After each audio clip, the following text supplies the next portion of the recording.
যে লাখ লাখ মানুষ আসছে। তো গতকালে যে ঘটনা চট্টগ্রামে ঘটে গেছে, যে চিন্ময় প্রভুকে নিয়ে, আমরা খুব মর্মাহত। ঘটনাটা এমন হওয়ার ছিল না, যে আমাদের এই নতুন বাংলাদেশে তো এমন ঘটনা হওয়ার কথা না।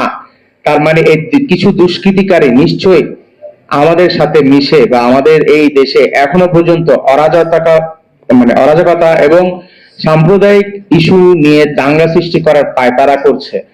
তো আমরা সবসময় এটা নিয়ে সচেষ্ট ছিলাম, আমরা এটা নিয়ে সবসময় কথা বলেছি এবং এখনো বলে যাচ্ছি, ভবিষ্যতে বলবো।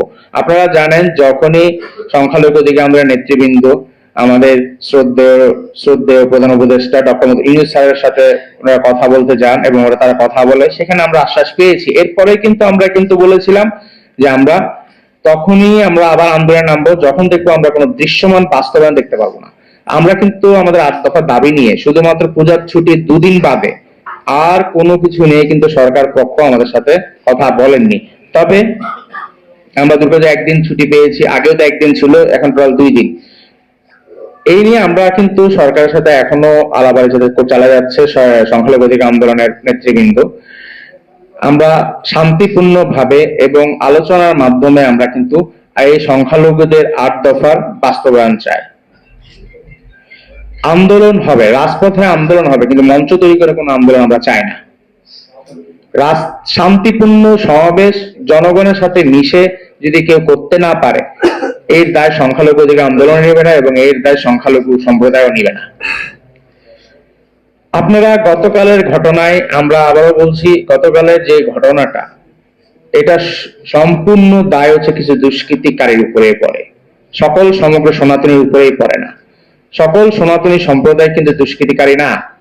আমরা দেখছি কিছু দুষ্কৃতিকারী, তারা সোশ্যাল মিডিয়া থেকে শুরু করে বিভিন্ন ভাবে হয়রানি করতেছে আমাদের, এবং আমাদেরকে বলা হচ্ছে যে আমরা এই দেশের নাগরিক না।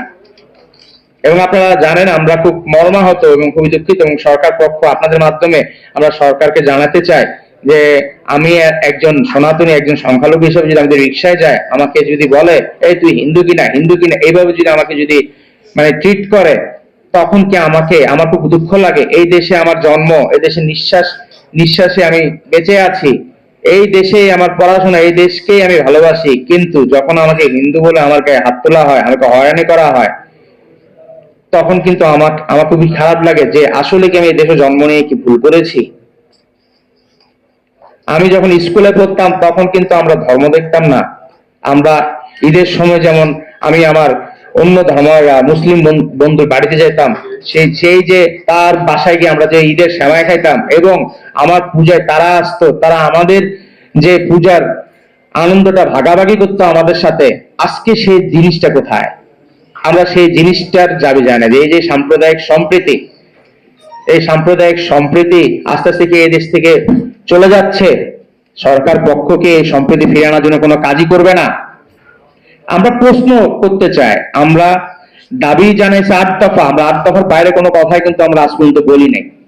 আমরা এখনো বলছি, আমরা কিন্তু সরকার পক্ষ এবং ছাত্র আন্দোলনে যে ভাইরা আছেন, বোনেরা আছেন, তাদের সাথে আমরা কিন্তু আলোচনার মাধ্যমে আমরা সমাধান চেয়েছি। এই দেশে আন্দোলনের নাম করে রাস্তায় নামতে হবে, জনগণের হয়রানি করতে হবে, এবং আন্দোলনের নাম করে গাড়ি পুড়াইতে হবে, গাড়ি ভাঙচুর করতে হবে, আন্দোলনের নাম করে আমাকে প্রশাসনিক কর্মকর্তাদের উপর হামলা চালাইতে হবে, এই দেশটা তো আমরা চাই নাই। এটা করছে কারা? এটা করছে দুষ্কৃতিকারেরা। এদের কোনো ধর্ম হয় না, এদের কোনো বর্ণ হয় না, এদের কোনো জাত হয় না। এরা একটাই এদের পরিচয়, এরা দুষ্কৃতিকারী, এরা দাঙ্গাকারী, এরা উগ্রবাদী। তো এই উগ্রবাদী সকল সনাতনী বা সংখ্যালঘুরা না, এই উগ্রবাদী কোন সংখ্যালঘু মানুষও না, এই উগ্রবাদীর সংখ্যা খুবই কম। আমরা আমাদের আগের সংবাদ সম্মেলনে আমরা বলেছি যে আমরা একসাথে কাজ করতে, সরকারের সাথে একসাথে কাজ করতে চাই, সাধারণ মানুষের সাথে কাজ করতে চাই, দেশের শান্তি এবং দেশের যে কোনো এই সুষ্ঠুভাবে যে কোনো কাজ বা কর্মপন্থার ব্যাপারে আমরা একসাথে থাকতে চাই। আপনারা আরো জানেন যে আমাদের কিছু সনাতনী নেতৃবৃন্দদের নামে কিছু দুষ্কৃতিকারী সরকারের সাথে মিশে হোক বা অন্যান্য রাজনৈতিক দলের সাথে মিশে হোক, তারা কিন্তু মিথ্যা হয়রানিমূলক এবং পূর্বসূত্র জের ধরে তারা মামলা বা হয়রানি। এবং গতকালের সবচেয়ে দুঃখজনক খবর, কিশোরগঞ্জে একটা ফ্যামিলির 4 জন সদস্যকেই কিন্তু মার্ডার করা হয়। এই যে এইগুলো আমরা প্রতিনিয়ত নিউজগুলা পাচ্ছি, এই নিউজগুলার আমরা কি বিচার পাবো না? আমরা দেখছি গত 15 বছরে আমরা 2013 সাল দেখেছি, 2015 সাল দেখেছি, 2021 দেখেছি, রক্তাক্ত শারদ দেখেছি, আমরা কিন্তু আজ পর্যন্ত বিচার পাইনি। আমরা বিচারের দাবি জানিয়ে আসছি, আমরা কিন্তু আর রাস্তায় বা কারোর হয়রানি করতে আসি নাই, জনগণ হয়রানি করার জন্য আসি নাই। সংখ্যালঘু সম্প্রদায়, আজকে আপনারা দেখছেন আমরা সংখ্যায় কম, আজকে মানুষ সংখ্যালঘু সম্প্রদায় ভীত, এই দুষ্কৃতিকারীদের কারণে সংখ্যালঘু সম্প্রদায় ভীত। আজকে সম্প্রীতি নষ্ট হওয়ার পিছনে যেসব দুষ্কৃতিকারী দায়, আমরা তাদের কঠোর এবং দৃষ্টান্তমূলক শাস্তি চাই। ধন্যবাদ সকলকে। আমি মিঠুন ভট্টাচার্য শুভ, আমি বর্তমান কেন্দ্রীয় সভাপতি সনাতন একতা মঞ্চ।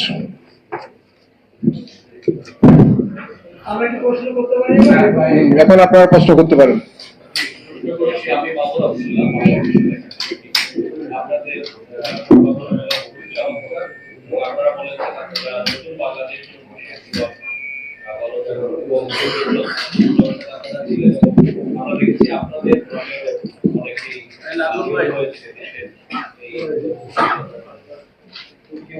এই যে সাম্প্রতিক সময়ে আমরা বারবার বলছি দুষ্কৃতিকারী, এই দুষ্কৃতিকারী আমরা তো সবাই দেখেছি যে ইসকনের একজন যিনি মুখপাত্র চিন্ময়, তার কারণে কিন্তু তারা সেখানে হামলা করেছে। আচ্ছা, আপনার তথ্য একটু ভুল আছে। এই যে দুষ্কৃতিকারী বলছে আমরা তো আপনারা কি তাদের এই বলছেন যে হামলা করেছে রাস্তায়, আপনারা কিন্তু বাংলাদেশের সাথে আছে, এই যে তারা অবস্থা তৈরি করলো, এটার সাথে আপনারা কি একমত কিনা, কিংবা এটাকে আপনারা কিভাবে দেখেন ইসকনের এই আন্দোলনকে, এবং এটা বাংলাদেশ কিছু করার জন্য তারা করছে সেটা একটু বলবেন। এবং আপনারা আমরা শিকার হচ্ছে, আপনারা একটু বলবেন, স্পেসিফিক একটু বলবেন যে আপনারা কোথায় কবে সেটা আমরা শিকার হচ্ছে, তাহলে আমাদের আপনার প্রশ্নটির জন্য ধন্যবাদ। আপনি খুব চমৎকার প্রশ্ন করেছেন, কিন্তু কিছু তথ্যে আমার মনে হয়, আমি গতকাল থেকেই বিভিন্ন নিউজ দেখছি, সংবাদ মাধ্যম কর্মী ভাইদের দৃষ্টি আকর্ষণ করে বলবো, কিছু কিছু তথ্যে আপনাদের একটু ভুল আছে। সেটি হচ্ছে, ইসকন বাংলাদেশের মুখপাত্র কিন্তু চিন্ময় কৃষ্ণদাস ব্রহ্মচারী প্রভু না। ইসকন এবং চিন্ময় প্রভু দুটো আলাদা টার্ম। চট্টগ্রামের পুণ্ডরিকগ্রামের অধ্যক্ষ চিন্ময় কৃষ্ণদাস ব্রহ্মচারী প্রভু, ইসকন বাংলাদেশের সদস্য পদ থেকে ওনাকে কিন্তু বহিষ্কার করা হয়েছে ইসকন বাংলাদেশের পক্ষ থেকে, এবং ইসকনের মুখপাত্র হিসেবে উনি কাজ করছেন না, উনি কাজ করছেন বাংলাদেশ সম্মিলিত সনাতন জাগরণ জোটের মুখপাত্র হিসেবে। বাংলাদেশ সম্মিলিত সনাতন জাগরণ জোট 8 দফাকে নিয়ে কাজ করছে, এবং সেখানে যে বিভিন্ন ধর্মীয় প্রতিষ্ঠান যুক্ত, সেই প্রতিনিধিত্ব হিসেবে হচ্ছে ইসকনের যে সদস্য হিসেবে আপনারা বলছেন চিন্ময় কৃষ্ণদাস ব্রহ্মচারী প্রভু কাজ করছিলেন। এবং আপনি একটু আগে বললেন যে চট্টগ্রামে যে ঘটনাটি ঘটেছে সেটি ইসকনের আন্দোলন হয়েছে। ইসকন কোনো আন্দোলন করছে না। ইসকন একটি ধর্মীয় সংগঠন, বাংলাদেশের ধর্মীয় সংগঠন অনেকগুলো আছে, ইসকন তার মধ্যে একটি প্লাস। ইসকন একটি ধর্মীয় প্রতিষ্ঠান। ইসকন, রামকৃষ্ণ মিশন, প্রণব মঠ, শঙ্কর মঠ, এগুলো সবগুলোই হিন্দুদের এক একটি ধর্মীয় প্রতিষ্ঠান, এবং ধর্মীয় প্রতিষ্ঠানগুলো থেকে ক্লিয়ার ইনস্ট্রাকশন আছে, বা ধর্মীয় প্রতিষ্ঠানগুলোর নির্দেশনাতে লেখা আছে, যারা ধর্মীয় প্রতিষ্ঠানগুলোর সাথে যুক্ত সরাসরি ভাবে গেরুয়া অবশ্যক যারা পড়ে বা মহারাজ বা প্রভু যারা আছেন, ওনারা কোনো ধরনের আন্দোলনের সাথে যুক্ত হতে পারেন না। এগুলো প্রত্যেকটা ধর্মীয় প্রতিষ্ঠানের নীতিমালার মধ্যে অন্তর্ভুক্ত। সেই নীতিমালার উপেক্ষা করে চিন্ময় কৃষ্ণদাস ব্রহ্মচারী প্রভু যখন সনাতনী স্বার্থে আন্দোলনের সাথে যুক্ত হন, তখন ইসকন ওনাকে ইসকনের সদস্য থেকে বহিষ্কার করেন। এবং ইসকনের আন্দোলন এটা বলা যায় না, এটা সমগ্র সংখ্যালঘু সম্প্রদায়ের একটা আন্দোলন ছিল 8 দফাটা। উনি সেখানে সম্মিলিত সনাতন জাগরণ জোটের হয়ে মুখপাত্র হিসেবে কাজ করছিলেন, প্রথম কথা। দ্বিতীয় কথা হচ্ছে চিন্ময় কৃষ্ণ দাস ব্রহ্মচারী প্রভু যে মামলাটাকে কেন্দ্র করে কালকে চট্টগ্রামে বিভিন্ন স্থানে হামলা হয়েছে বলে আপনারা বলছেন, চিন্ময় কৃষ্ণ দাস ব্রহ্মচারী প্রভুর অনুসারী কিছু জন হয়তো বা এই হামলার সাথে যুক্ত থাকতে পারে, সেটি প্রমাণ সাপেক্ষ। এবং সেক্ষেত্রে আপনাদেরকে আরেকটা কথা বলি যে যারা হামলাকারী, যারা দুষ্কৃতিকারী, তারা কোনো ধর্মের হতে পারে না, তারা কোনো জাতের হতে পারে না, তাদের একটাই পরিচয়, তারা দুষ্কৃতিকারী। প্রমাণ সাপেক্ষে যারাই এই হামলার সাথে যুক্ত তাদের প্রত্যেকের শাস্তি হোক, এটাই আমরা সকলে চাই। কিন্তু ভাইয়া বলছিল যে দাঙ্গা লাগানোর চেষ্টা করছে, কারা দাঙ্গা লাগানোর চেষ্টা করছে? আচ্ছা, এই ক্ষেত্রে না, এটার উত্তর আমি একটু আপনাকে এই প্রশ্নের উত্তর একটা কথা বলি। আপনারা অনেকেই জেনে থাকবেন বা সুশীল সমাজের কাছে কিন্তু এই একটা বিষয় স্পষ্ট যে বলে রাজায় রাজায় যুদ্ধে মাঝখান থেকে কিছু সুবিধাবাদী এসে ফায়দা লুটে নেয়। তো ৮ দফা আন্দোলন ছিল সংখ্যালঘু সম্প্রদায়ের আন্দোলন, এবং তার আন্দোলনের দাবি